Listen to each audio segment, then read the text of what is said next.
তুই ছাড়া কেউ বোঝে না এই মনের আবদার, তাই তো ছুটে আসি রোজ আমি বারে বার। তোর চোখের ইশারাতে চাই হারাতে আবার। ওই, আমি কি তোর গার্লফ্রেন্ড নাকি বউ রে, যে তোর মনের আবদার বুঝতে যাব? দুটোই। তুই তো আমার সব রে পাগল, তুই তো আমার সব, তুই তো আমার বেঁচে থাকার বড় অনুভব। হয়েছে, এবার আর কত ঢপ মারবি বলতো? আমার মনের কথাগুলোকে তুই ঢপ বলছিস? হ্যাঁ, তা নয় তো কি। কাল যখন ফুচকা খাওয়াতে বললাম তখন তো বাহানা দিয়ে পালিয়ে গেলি, আর আজই আমি তোর সব হয়ে গেলাম। তুই বিশ্বাস না করলে নাই, বাট তোকে যেন আর ওই রাফির সাথে কথা বলতে না দেখি।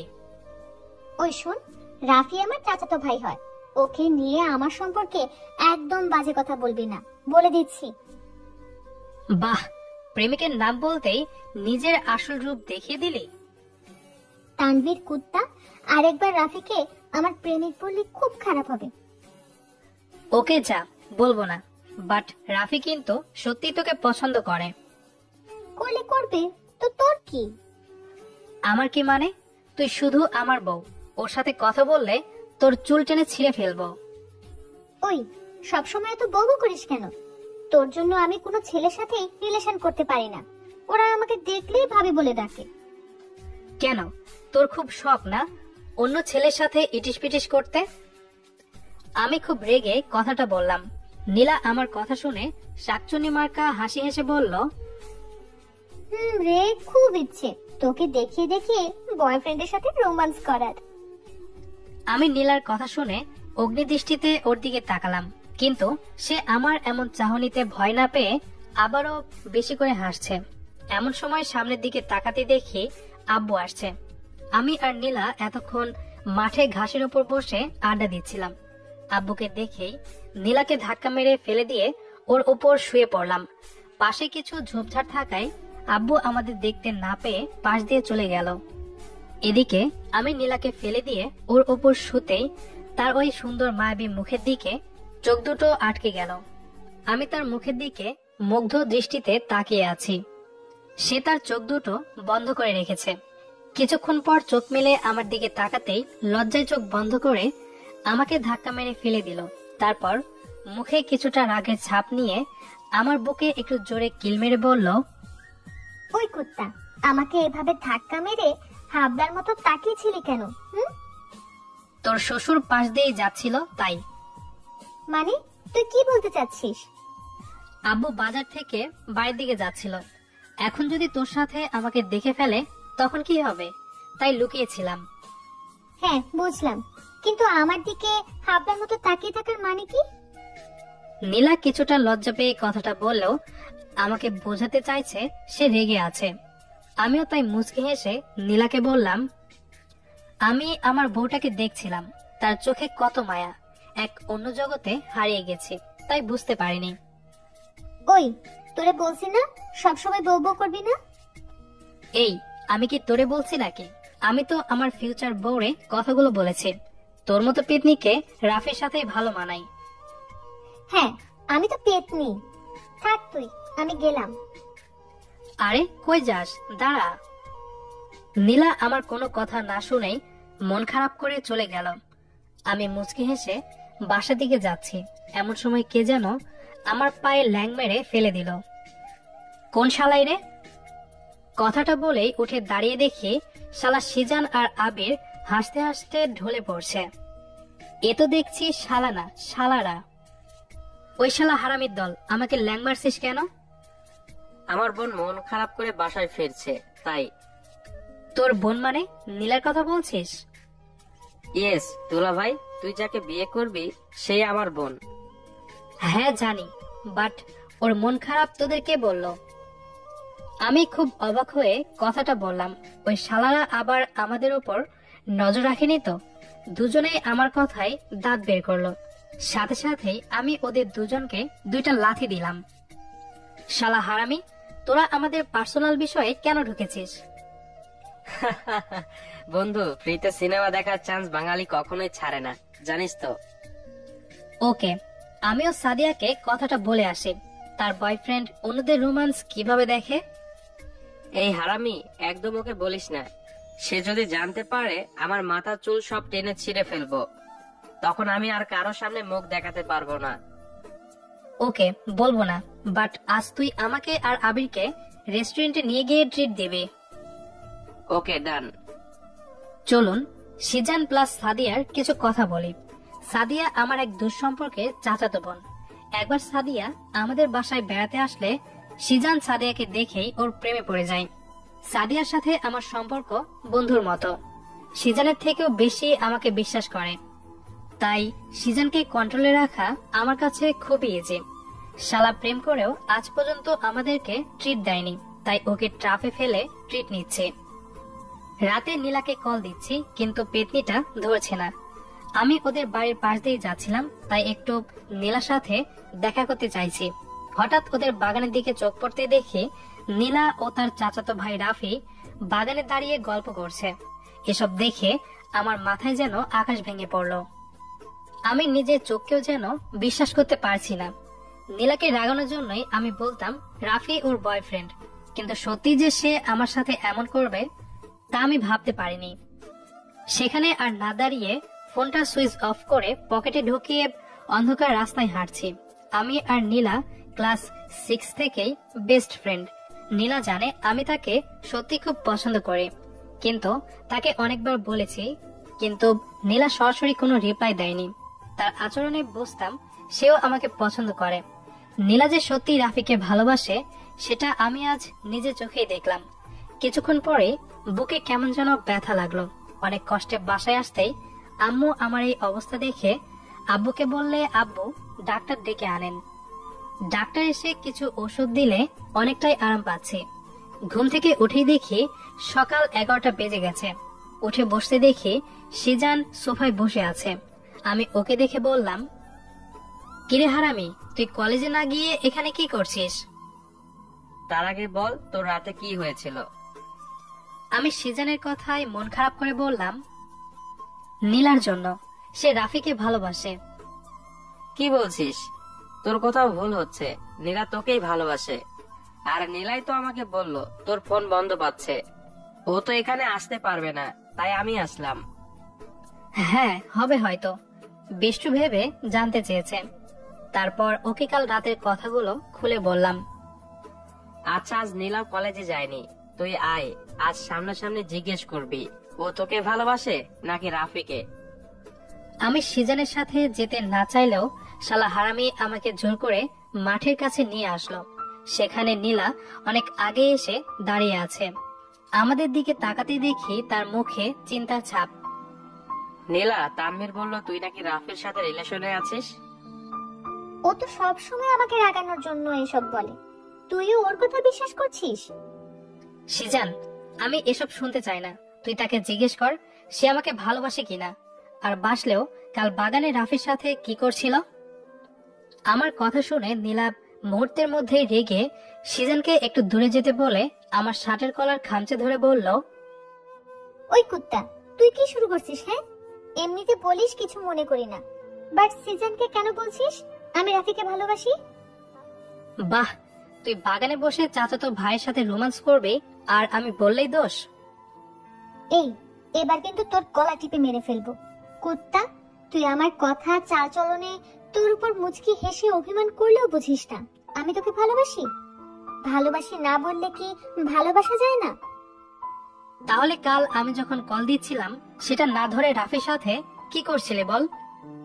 জানিস তোকে ওই ছেলেটার সাথে দেখে আমার কতটা খারাপ লেগেছে?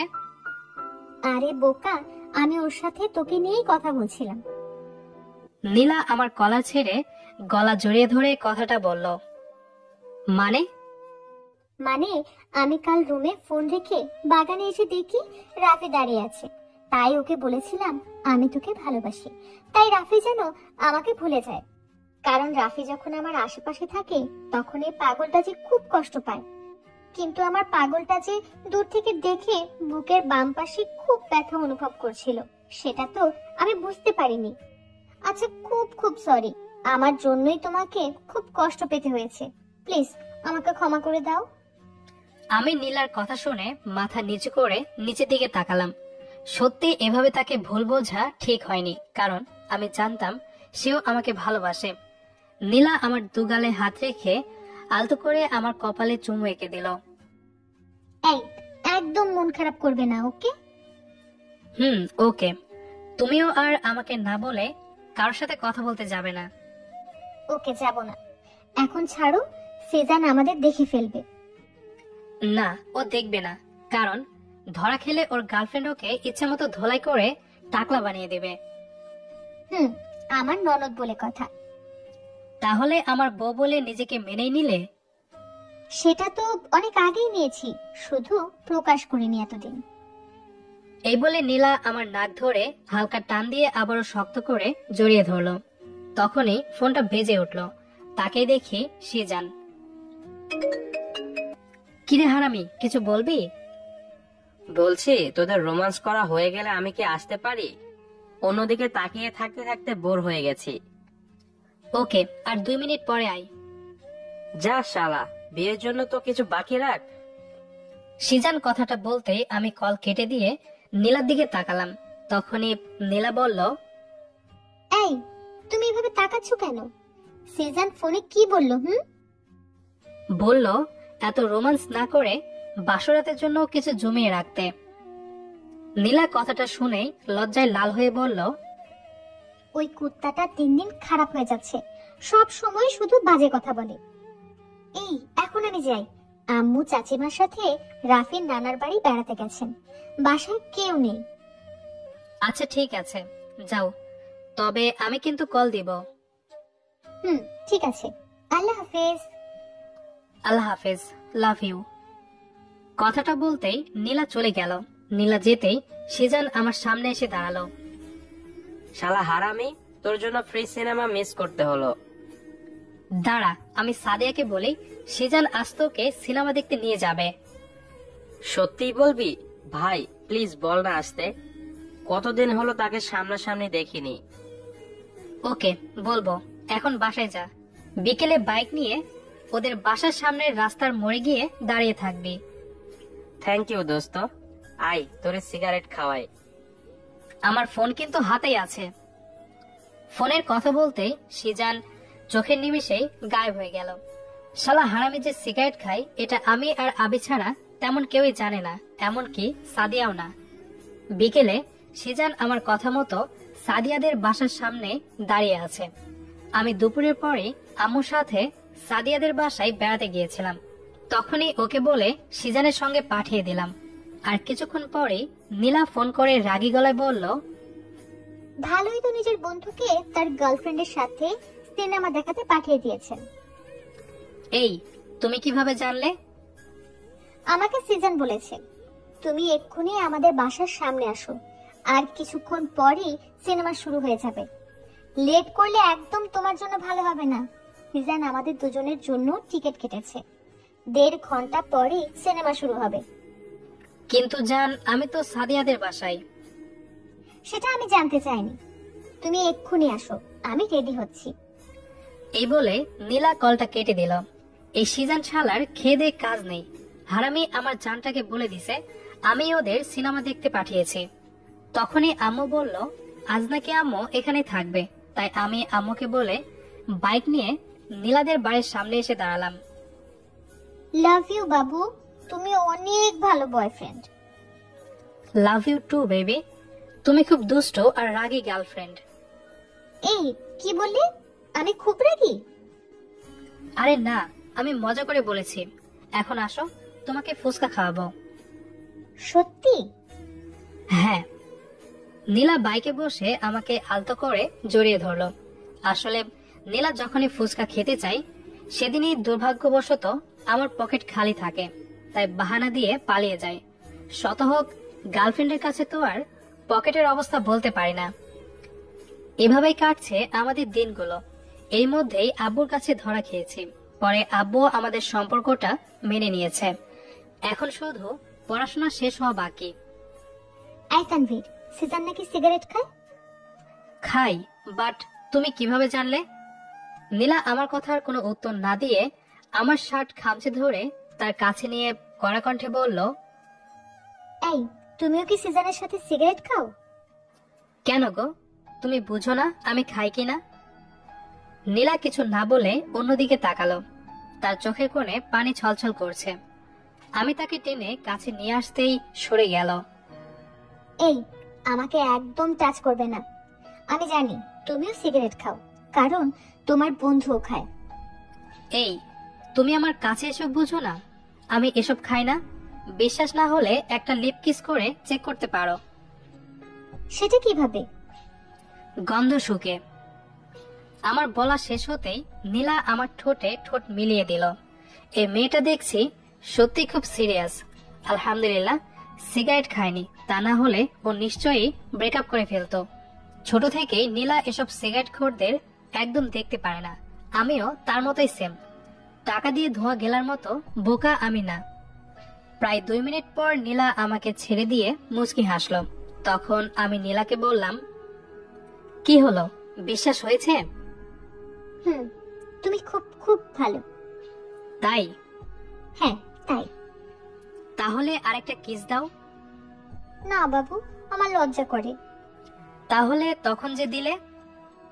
সেটা তো রাগ হচ্ছিল, তাই দিয়ে ফেলেছি। It's okay. 2 বছর পর আমাদের পড়াশোনা শেষ হওয়ার পরে আমি নীলাকে বিয়ে করেছি। অনেক দিনের অপেক্ষার পর আজ আমাদের বাসর রাত। আজ ঠিক করেছি নীলার ঠোঁটে 3টা লিপ কিস করব। যেই ভাবা সেই কাজ। নীলাকে লাগাতার কিস করার পর বউ আমার খুবই রেগে গিয়ে মায়াবী চোখ দুটো মার্বেলের মতো গোল করে বলল, এই, তুমি কি করছো? এভাবে কেউ কিস করে? সরি বউ, আর একবার করলেই হবে।